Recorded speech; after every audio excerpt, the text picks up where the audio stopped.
Roman Reigns and Jacob Fatu confront Bron Breakker and Bronson Reed at SmackDown. They thought they could intimidate the Tribal Chief and the Samoan Werewolf. Bron Breakker and Bronson Reed made the biggest mistake of their careers when they decided to target Roman Reigns and Jacob Fatu at SmackDown, and what happened during their backstage confrontation was so brutal and one-sided that it's going to destroy both men's credibility forever. When you see how easily Roman and Jacob dismantled two supposed monsters who thought they could challenge the Bloodline's dominance, you're going to be absolutely shocked at how pathetic Breakker and Reed looked when facing real top-tier talent. The confrontation started when Breakker and Reed, apparently feeling bold after a few victories over mid-card talent, decided they were ready to step up to the main event level by calling out Roman Reigns during a backstage interview. Their arrogant challenge to the Tribal Chief was so disrespectful and poorly thought out that even seasoned wrestling veterans were cringing at their stupidity. These two actually believed their size and recent momentum made them threats to wrestling's most dominant faction. But what Breakker and Reed didn't expect was Jacob Fatu appearing alongside Roman Reigns to accept their challenge immediately. The look of terror that flashed across both men's faces when they realized they weren't just dealing with Roman,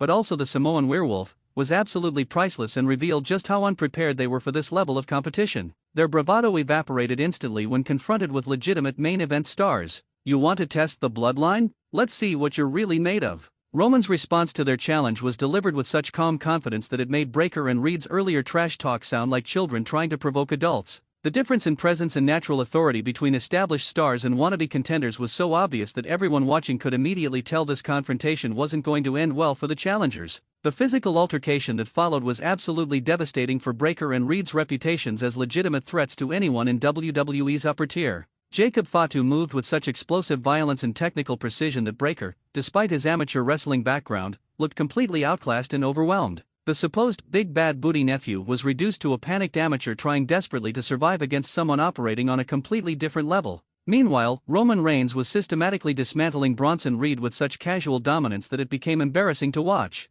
Reed's size advantage meant absolutely nothing against someone with Roman's combination of technical skill, ring psychology, and championship-level conditioning. Every attempt Reed made to use his power was countered effortlessly, making him look slow, clumsy, and completely out of his depth against elite competition. The most humiliating moment came when both Breakker and Reed tried to double-team Roman while Jacob was temporarily distracted by security personnel. Instead of overwhelming the Tribal Chief, their coordinated attack was so poorly executed that Roman was able to counter both men simultaneously, leaving them both laid out on the concrete floor while barely breaking a sweat himself. Jacob Fatu's performance during this confrontation was particularly brutal and served as a reminder of why he's considered one of the most dangerous performers in all of professional wrestling. His combination of size, athleticism, and legitimate fighting ability made Breakker look like a pretender who had been getting by on his family name rather than actual talent. The technical wrestling clinic Jacob put on was so one-sided that it exposed Breakker's amateur credentials as inadequate for this level of competition. But the psychological warfare was even more devastating than the physical dominance.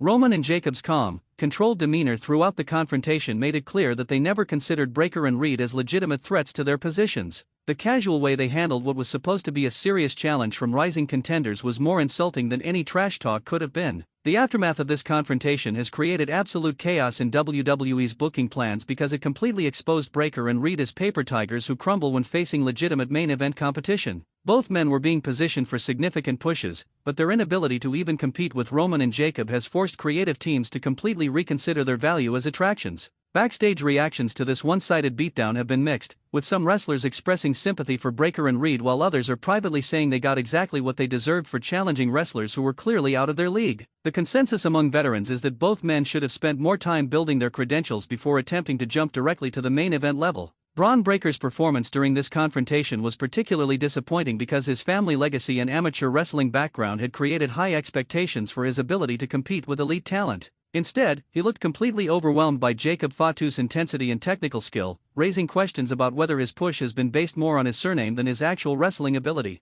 Bronson Reed's showing was equally problematic because his entire character is built around being an unstoppable force who can overwhelm opponents through sheer size and power. Having Roman Reigns neutralize his advantages so easily has fundamentally damaged the mystique that made him effective against smaller opponents, potentially derailing months of careful character development. The most shocking aspect of this confrontation was how it revealed the massive gap in experience and skill level between established main event stars and wrestlers who are still developing their craft. Roman and Jacob's ring psychology, positioning, and strategic thinking were so superior that Breakker and Reed looked like developmental talent rather than potential contenders. WWE's creative team is now facing the difficult task of rebuilding both Breakker and Reed's credibility after this public humiliation. The traditional booking logic would suggest putting them in matches against smaller opponents where their physical advantages can be re-established, but the damage to their reputations may be too severe for audiences to take them seriously as threats again. The financial implications of this booking disaster are significant for WWE's long-term planning. Both Breakker and Reed were being positioned as potential merchandise draws and main event attractions, but their inability to compete with established stars has probably derailed millions of dollars in planned marketing campaigns and character development investments. Industry observers are calling this one of the most one-sided confrontations in recent WWE history, comparing it to legendary beatdowns that redefined careers and established clear hierarchies within the company. The difference is that this confrontation wasn't planned to be so decisive, making it an unintentional burial of two wrestlers who were supposed to be rising stars. Roman Reigns' performance during this confrontation reaffirmed his position as WWE's alpha male and demonstrated why he's remained at the top of the card for so many years. His ability to make supposedly dangerous opponents look completely ordinary revealed the kind of star power and in-ring psychology that separates true main event talents from everyone else on the roster. Jacob Fatu's dominant showing served as a reminder of his incredible potential and natural ability to make other wrestlers look inferior through his combination of athleticism, intensity, and legitimate fighting credibility. His performance suggested that he could be positioned as a major singles star if WWE chooses to break up the Bloodline faction in the future. The crowd's reaction to this confrontation told the story of how completely Breakker and Reed had been exposed as pretenders. Fans who came expecting to see rising stars challenge established champions instead witnessed a demonstration of why some wrestlers remain in the main event while others struggle to reach that level despite being given opportunities.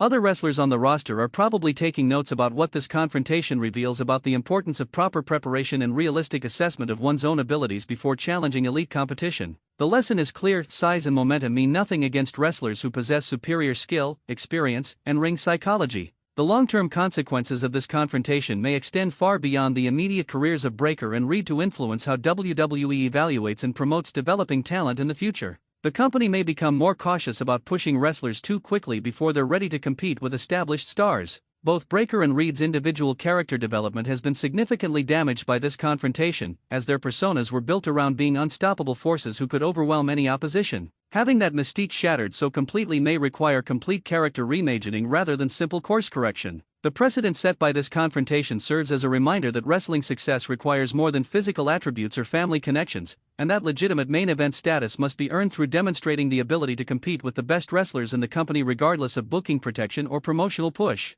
Quick question for the comments: do you think Bron Breakker and Bronson Reed were pushed too fast before they were ready for this level of competition? Let me know your thoughts below. And here's another one: which of the two challengers looked worse during this confrontation, Breakker with his technical deficiencies exposed, or Reed with his power advantage neutralized? Drop your opinion in the comments.